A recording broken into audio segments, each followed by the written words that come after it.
আপনারা চাইলে এই আমের সিজনে কিন্তু এই ম্যাঙ্গো ক্যান্ডিটা বানিয়ে নিতে পারেন। আসসালামু আলাইকুম ভিউয়ার্স, আমি আজকে একটা ম্যাঙ্গো ক্যান্ডি বানিয়ে দেখিয়ে দেবো।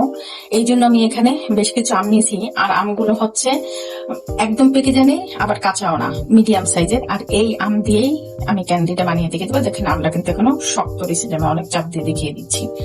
আর আমি এখন আমগুলোকে ছুলে নিচ্ছি, আর কিভাবে কাটবো সেটাও দেখিয়ে দিচ্ছি। আমি আমটাকে সুন্দর করে ছুলে নিয়েছি, এখন ছুরিটা দিয়ে আমি এই বুঠার এখান থেকে এইভাবে সুন্দর করে কেটে নিতে হবে। এইভাবে করে সবগুলো আম ছুলে নিচ্ছি।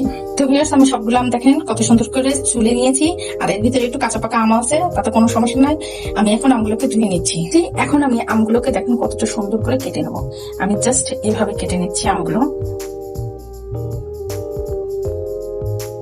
এভাবে আমগুলো আমি কেটে নিলাম। এখন আমি আমটাকে 4 ভাগ করে নেবো। পাশের আমগুলো আমি এইভাবে কেটে নিয়েছি, এই পাশে আর পাশে। এখন এই যে সাইডের যে আমটা, সেই আমটা আমি আবার এইভাবে কেটে নেবো। মোট 10টা পিস হয়ে গেল আমের। এভাবে করে আমি সবগুলো আম কেটে নিয়ে নিচ্ছি। ভিউয়ার্স দেখেন আমি সবগুলো আম কত সুন্দর করে কেটে নিয়েছি। এখন আমি আমগুলোকে নিয়ে যাচ্ছি। আমি চুলায় একটা প্যানে পানি নিয়েছিলাম, আর পানির ভিতরে আমি লবণ দিয়ে দিচ্ছি। পানিটা অলরেডি কিন্তু বরফ এসে গেছে। এখন আমি এই বলক আলা পানির ভিতরে এই আমগুলোকে দিয়ে দেবো।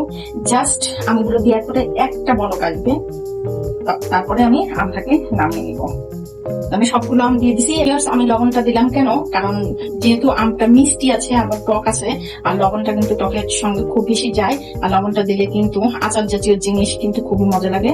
আর এটাতে যেহেতু ক্যান্ডি বানাবো আমি, ম্যাঙ্গো ক্যান্ডি, তো সেক্ষেত্রে একটু মিষ্টি থাকে, একটু টক থাকে, আর লবণটা থাকলে তার সাথে একটা পারফেক্ট একটা টেস্ট আসবে। এই কারণে লবণটা দিয়েছি। তো ভিউয়ার্স দেখেন অলরেডি কিন্তু বরফটা উঠে গেছে। এখন আমি আমটাকে দেখেন আমি পানিটাকে ঝরিয়ে নিয়েছি। আমি ঠিক এইভাবে করে 1 ঘন্টা রেখে দেবো। এর ভিতরে যত পানি আছে সব ঝরে যাবে। 1 ঘন্টা পরে আমি ফিরে আসছি। আমি প্রায় 1.5 কাপ পরিমাণে চিনি আমের ভিতরে দিয়ে দিয়েছি, কিন্তু আমি চিনিটা দিয়ে কোনো নাড়াচাড়া করবো না। এমনি অটোমেটিক চিনিটা গলে একদম পানি বের হয়ে যাবে। আর এইভাবে আমি সারাটা রাত রেখে দিব। আর আমি আরেকটু পরিমাণ মতো আরেকটু লবণ দিয়ে নিচ্ছি, কারণ আমটা সময় আমি একটু লবণ দিয়েছিলাম, কারণ পানিটা পড়ে যাওয়ার পরে আবার একটু পাঞ্চে পাঞ্চে ভাব হয়ে গেছে। আমি এভাবে আমটাকে একদম সারাটা রাত ঢাকনা দিয়ে ঢেকে রাখবো। আর এতে করে আমটা এই চিনির কারণে আর আমের সাথে যে পানিটা আছে তাতে করে একদম পুরো পানি বের হয়ে আমটার সঙ্গে চিনি একদম মিলিয়ে যাবে। আমরা তত সময় পর্যন্ত অপেক্ষা করি। তো ভিউয়ার্স দেখেন আমি সারাটা রাত ধরে আমটাকে একদম চিনি শিরার মধ্যে রেখে দিয়েছিলাম। দেখেন শিরাটা কতটা সুন্দর হয়ে গেছে। আপনারা চাইলে গরম গরম আমটা নামাইলে কিন্তু চিনিটা দিতে পারেন, আমি কিন্তু ঠান্ডা আমের মধ্যে দিয়েছিলাম। তো এই পর্যায়ে আমি একটা সুন্দর বড় প্লেটের উপর এই আমগুলোকে তুলে তুলে দেখিয়ে দিচ্ছি। একটা কাঁটা চামচ নিয়ে আমগুলোকে এভাবে এভাবে করে নিয়ে নিচ্ছি। আমি প্রত্যেকটা আম এভাবে সাজিয়ে নেবো। এভাবে করে নিলে কিন্তু রসটা আমাদের পড়ে যাচ্ছে। এভাবে করে আমি সাজিয়ে নিচ্ছি পুরো প্লেটটা।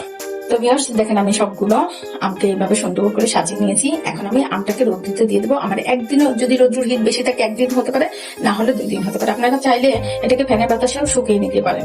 তো আমি এখন আমগুলোকে ছাদে দিয়ে আসছি। ভিউয়ার্স আমি এরকম একটা নেট নিচ্ছি, আর নেটটা আমি এভাবে জাস্ট ভিতরে দিয়ে দিব। দিয়ে আমি এইভাবে দিয়ে দেবো, কারণ অনেক সময় মাছি টাছি পড়তে পারে, পোকামাকড় পড়তে পারে। তো সেক্ষেত্রে এভাবে কিন্তু আমরা সুন্দর করে দিয়ে একটা ক্লিপ দিয়ে লাগাই দিতে পারি। আমি এরকম একটা ক্লিপ দিয়ে আমি এর মাথাটাকে এইভাবে আটকে দিচ্ছি। দেখেন দেখেন কতটা সুন্দর একদম কাভার হয়ে গিয়েছে। এখন আমি রোদ্রুতে দিয়ে দেবো, যাতে কোনো পোকামাকড় মাছি কিছুই না পড়ে। তো ভিউয়ার্স দেখেন অলরেডি আমার আমগুলো কত সুন্দর করে শুকিয়ে গিয়েছে, আমের ক্যান্ডিগুলো। আমি এখন ক্যান্ডিগুলোকে কিভাবে ক্যান্ডি করে দেখতে হয় সেটাই আমি কিন্তু দেখিয়ে দিচ্ছি। আর আমার এই আমটা শুকোতে 3 দিন সময় লাগছে, কারণ রোদ্রের অবস্থা বেশি একটু ভালো না। আমি যে আমগুলোকে তুলে নিয়েছি, এখন আমগুলোকে জাস্ট এভাবে একটু গোল করে করে শেপ দিতে হবে। একটা টুথপিক নিয়েছি, টুথপিকটার ভিতরে সুন্দর কত সুন্দর আমের ক্যান্ডি হয়ে গিয়েছে। আর একটা দেখিয়ে দিচ্ছি। দেখেন আমি ক্যান্ডি গুলোকে টুথপিকের মধ্যে ভরে নিয়েছি, আর বাকি ক্যান্ডি গুলো আমি আস্তায় রেখে দেবো। এখানে চিনিটাকে গুঁড়ি করে নিয়েছি, চিনি পাউডার করে নিয়েছি। এখন এই চিনি পাউডারের ভিতরে আমি ক্যান্ডি গুলোকে রেখেছি। হবে ক্যান্ডি গুলো খেতেও কিন্তু ভালো লাগবে, আর ক্যান্ডি গুলো দেখতেও কিন্তু খুবই সুন্দর লাগবে। এভাবে করে আমি সবগুলো ম্যাঙ্গো ক্যান্ডিতে আমি চিনির পাউডারটাকে একদম মানে কোট করে নিচ্ছি।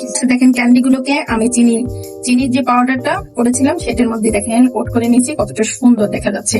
আপনারা চাইলে এই আমের সিজনে কিন্তু এই ম্যাঙ্গো ক্যান্ডিটা বানিয়ে নিতে পারেন, আর বাচ্চারা কিন্তু এই ক্যান্ডিটা খুবই বেশি পছন্দ করে। তো বাচ্চাদের জন্য কিন্তু আমরা এই ধরনের মজার মজার ক্যান্ডি কিন্তু বানাতে পারি। তো ভিউয়ার্স দেখেন বাকি ক্যান্ডি গুলো আমি কত সুন্দর চিনি পাউডারের সঙ্গে নিয়েছি। তো এইভাবে আপনারা একবার ট্রাই করেন, আশা করি খুব ভালো লাগবে। আমার ভিডিওটা যদি ভালো লাগে বেশি বেশি করে শেয়ার করে দিবেন। আল্লাহ হাফেজ।